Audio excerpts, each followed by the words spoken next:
আমি বহু ক্রোশে হেঁটে হেঁটে আজ ক্লান্ত।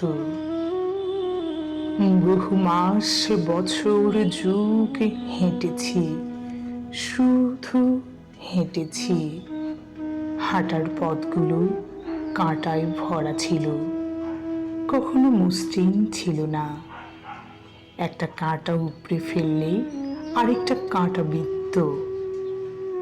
রক্ত মাংসের পা, রক্ত তো ঝরবেই। রক্ত ঝরতে ঝরতে পা দুটো আজ বড় অসাড়। রক্ত শূন্যতায় শক্তি হারিয়ে ফেলেছে হাঁটার। আজ আর বহু ক্রোশ নয়, আপনালয়ে হাঁটার শক্তিটুকু নেই। কাকে মনে কষ্টের কথা বলি বলতো?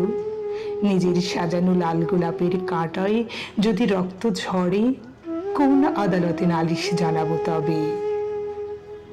বাগানের মালিক সে তো কোনো দিনই রক্তাক্ত পায়ের খোঁজে রাখার প্রয়োজন মনে করেনি, ভবিষ্যতেও প্রয়োজন মনে করবে না বলে জানে।